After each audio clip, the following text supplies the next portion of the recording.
TheresaFollweiler, and I would like to thank each and every one of you for coming out tonight to help us with the presentation of our persuasive speech. My topic today is a new one that's been out there in Congress about forgiving student loans.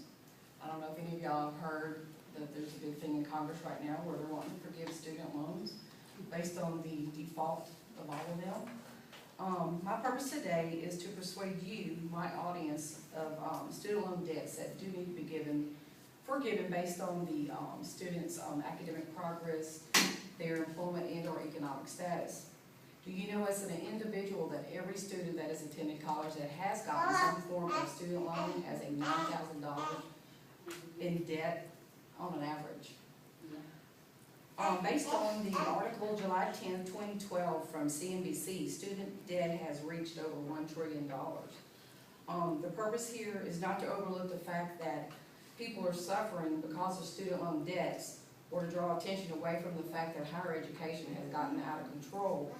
All individuals are defaulting on their loans because it's not because they're irresponsible, it's because they can't afford it any longer due to falling on hard times, layoffs, death, you name it, it's happened. My credentials today, I think on my personal experience, I have been attending school for the last 6 years on a part-time level. I am graduating this August from the University of Southern Mississippi. This is the only class that I had left to take.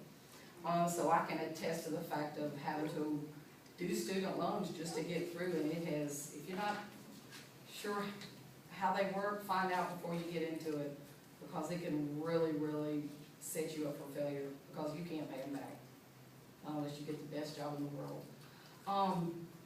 Why people obtain student loans to attend higher education? The majority of it is that people can't afford them to go out and just pay for it on their own. They do have to get federal government student loans or even a private student loan. Colleges, their expenses are so high right now. USM just had a major rate hike. Most of them don't realize they have to pay for the books. I don't know if y'all went to USM before. Their books, to even get one book is over $250, $300, just depending on what course it is. You have to pay for dorms, you have to pay for apartments, you have other expenses, food.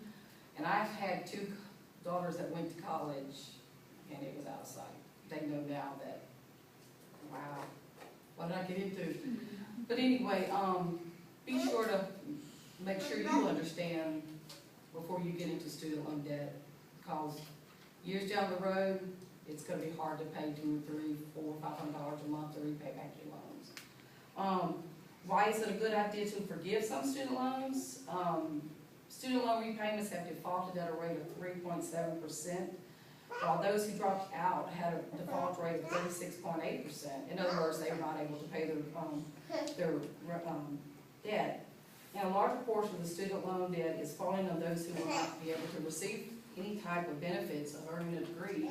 So in other words, if you want to go back and obtain a degree, it's going to be harder for you to get that loan due to the default rate. Barely half of all borrowers were making payments as of the third quarter of 2011.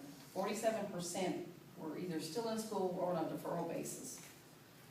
Given the weak labor market and increasing dropout rates, there is little reason to think that future delinquency rates will be lower than the current national average, which is 14% for all borrowers.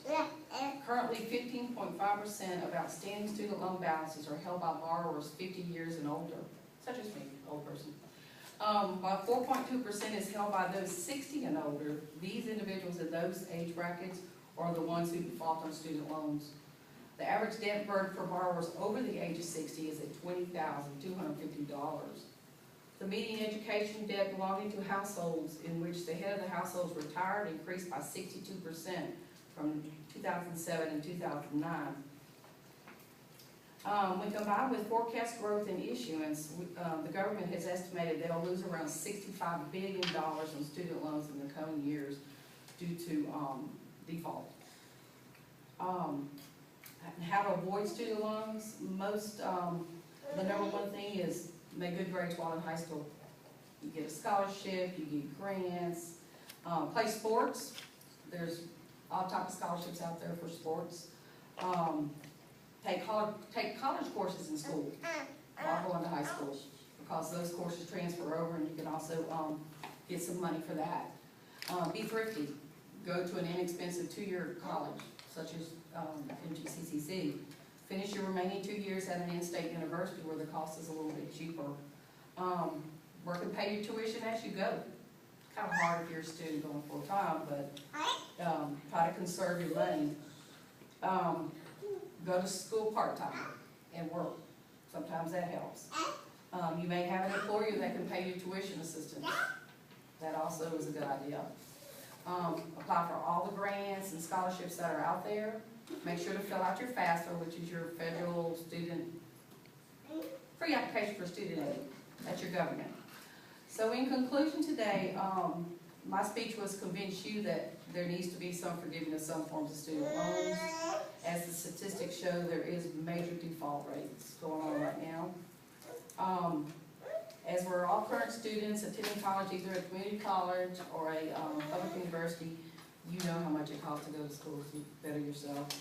And as previously stated in the article published July 10, 2012, American student loan debt has reached $1 trillion. Thank you.